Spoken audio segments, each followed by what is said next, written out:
Okay, so um, we're diving into some pretty unsettling territory today, right? Gang stalking. Yeah, it's a topic that tends to get, pushed to the edges of like internet forums and stuff, lumped in with conspiracy theories. Yeah, and to be totally honest, when I first heard about this, my first thought was, come on, really? You know? Like any sane person would. Skepticism is healthy, especially with this kind of Oh, stuff. absolutely. But the more I read through what you sent over, I realized, okay, this isn't about, proving or disproving wild stories. It's about, well, psychology of it all, like how manipulation works, especially now when technology makes it so easy to blur the lines between what's real and what's not. So, like, where do we even start? What is gang stalking really? So, at its core, you're talking about the alleged organized harassment of a person by multiple people, I mean. Okay, so not just like your average internet troll situation. Not even close. This is coordinated, intentional, both online and offline, and it's all designed to do one thing: mess with the target's head. Intimidation, isolation, making them doubt their own sanity, you name it. It's basically a campaign of chaos, but it's orchestrated, thought out. Man, that's just creepy. And you mentioned offline tactics. There's that whole thing about street theater. What exactly is that? All right, imagine this. You're walking down the street, right? Yes. And you see some random person wearing a shirt, and the phrase on it is like weirdly specific to you. Maybe it's something you were literally just thinking about, or I don't know, a line from a private conversation. You can probably brush it off as a coincidence, right? But then later that day, different place, different stranger, but something similar happens. Okay, see, now that would really creep me out. Exactly. That's the whole point. Plant a seed of doubt. Make the target wonder, is it just me or is something more going on here? And that's just one tiny example. So it's about creating this atmosphere of like unease, like someone's always watching. You got it. And that feeling, it gets amplified online too. Which brings us to, well, what some people call cyber theater or pixel play. Pixel play. Okay, that sounds both creepy and kind of fascinating, not gonna lie. Break that down for me. All right, so picture this. You're scrolling through your social media, whatever your platform is, and you see a post, just some random account, but it's like they're echoing your own private thoughts, like a fear you had, something you didn't share. Or maybe you get a message out of the blue from someone you don't know, and it mentions details about your day, stuff you know you didn't post online. It's like they're in your head, even when you're alone. Exactly. And that's where it gets really disturbing. The internet becomes just another stage for the harassment. It's like there's no escape, no safe space. And we're not just talking about creepy messages, are we? The stuff you sent and mentioned, like suspicious accounts, interactions that seemed manipulated. What does that actually look like? Think fake accounts, right? But they're liking your posts, leaving weird comments, maybe even joining groups you're in just to keep tabs on you, maybe even start something. It's about making it look like this huge group is after you. Isolation, feeling under attack from all sides, that's the goal. See, this is what gets me. I mean, online harassment is one thing, but to feel like you're surrounded, like there's a whole network of people out to get you, that's terrifying. Yeah. It makes you wonder if anything online is real, how much is genuine, and how much is like orchestrated manipulation. It's a question we all need to be asking ourselves these days, seriously. Especially when you consider that some of these, well, perpetrators, they might not even be real people at all. You're talking artificial intelligence. And yeah, that opens a whole other can of worms. Wait, AI is being used in game stalking. Unfortunately, yes. And it gets really unsettling really fast. So AI, huh?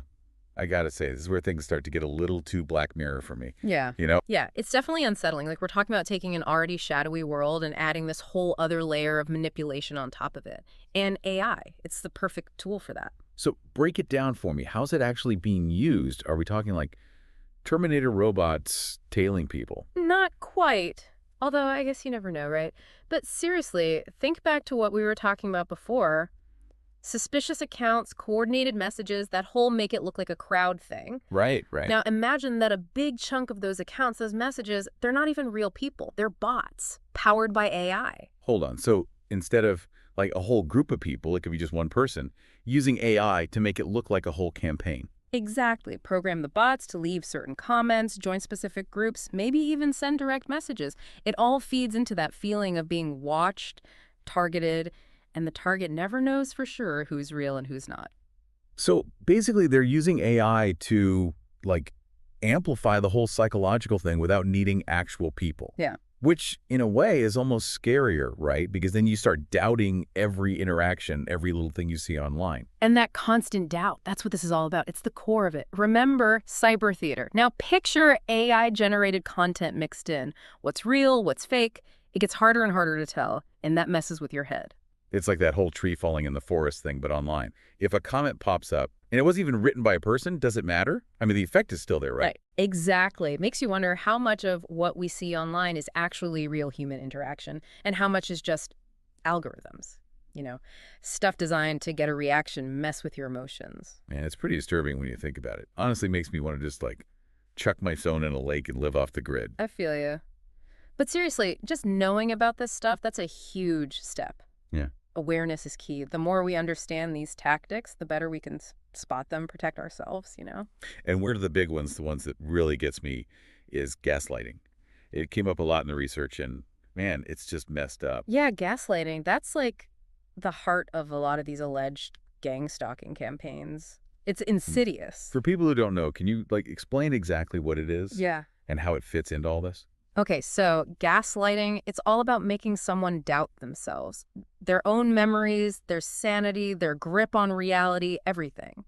In the context of gang stalking, it can take a lot of forms. Like what? Give me an example. Okay, so let's say you go on social media, right? Hmm. And you see a post from some random account, and it's like they pulled a thought straight out of your head, a private fear, something you didn't tell anyone. Or you get a text that seems to reference something you only thought about, like a conversation you had with yourself. Okay, see, now that is messed up. Like, how are they in my brain? It's scary. That's exactly what they want you to think, to feel like you're constantly being watched. Even your thoughts aren't safe. And the more this stuff happens, the more you start questioning yourself. You withdraw from people because who's going to believe you? You start to think you are going crazy. And that isolation, it just feeds the paranoia, right? It's a vicious cycle. 100%. And sometimes this constant gaslighting, it can have seriously devastating effects on the victim's mental health. We're talking real trauma here. Like we're talking about them actually losing touch with reality. In some cases, yes. That fear, that feeling of being trapped, it can push someone over the edge. And it's heartbreaking. It really is. And it makes you wonder, how do you even help someone who genuinely believes they're being targeted like this? Even if we, as outsiders, might be skeptical. It's a tough one. That's the million-dollar question, and one we're going to dig into a lot more when we come back for the final part of this deep dive. Man, I don't know about you, but I'm feeling kind of heavy after all that. Like, that was intense. It's a lot to process, for sure. This whole gang stalking thing, when they mess with people's heads, the technology, it's just, ugh, it's messed up. But you know what? Talking about it, that's important. Like you said, shining a light on this stuff. Right. Knowledge is power and all that. But okay, so let's talk about, well, the victims, Right. right? I mean, whether we get it or not, whether we believe it's as big and organized as some say, there are people out there who believe they're being targeted this way. Yeah. And that belief alone, whether it's based in reality or not, that can mess you up. No question. Just imagine living every single day with that fear, you know? Yeah. That you're being watched, followed, that someone's pulling the strings. The psychological toll is huge. Anxiety that never goes away, panic attacks, can't sleep, depression. It can even get so bad. Some people, they have a full-on break with reality. That's what I keep coming back to. Like, how do you even help someone who's in that state when they're so deep in that fear, that paranoia? It's got to be so hard to reach them. It is. It really is. It starts with, well, with empathy, right? You listen to them without judgment, validate their feelings, even if you don't necessarily buy into everything they're saying. You offer support, but you got to be careful not to feed into the delusions. It's a tightrope walk, that's for sure. Sounds incredibly tough. So let's say someone comes to you, right? And they're like, I think I'm being gang stalked. What do you even say? First things first, I listen, really listen to their story, what they're scared of, what they've experienced, all of it. I want to know what makes them think they're being targeted, what kind of proof they have, how it's affecting their life. So asking questions, showing them you're taking them seriously, but at the same time, maybe trying to gently, I don't know, guide them to think about it a little differently. Yeah, exactly. Like helping them explore other explanations, other ways of looking at things, encouraging them to think critically, but without making them feel stupid or like they're crazy. And a big part of it is just letting them know they're not alone. There are resources out there, people who can help them deal with this fear, the anxiety. Resources like therapy, support groups, maybe even like mental health pros who specialize in, I don't know, paranoia, delusions, that kind of thing. Exactly. That's where the real help comes in. A therapist can give them that safe space to unpack all this stuff, help them find ways to cope, maybe even figure out if there are any other underlying issues going on that might be contributing to all of this. Because sometimes it's not just about the gang stalking. Man, this has been, well, it's been a journey. I'll say that. Definitely eye-opening. We've really gone deep on this gang stalking thing, the how, the why, the impact it has on people. And I think, if nothing else, we've shown how easy it is to blur the lines between what's real and what's not, especially online. Technology, it's a double-edged sword for sure. For sure.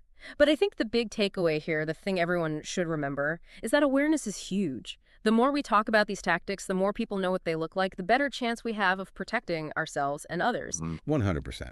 Whether gang stalking is as widespread as some believe, well, that's almost beside the point. Hmm.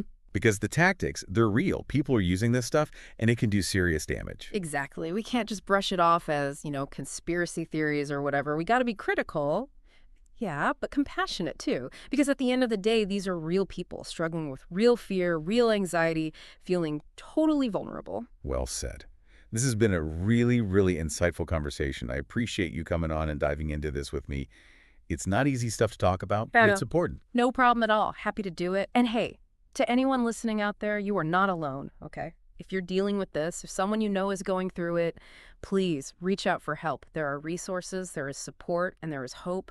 Don't give up. Absolutely. Stay informed, stay aware, and most importantly, stay safe out there.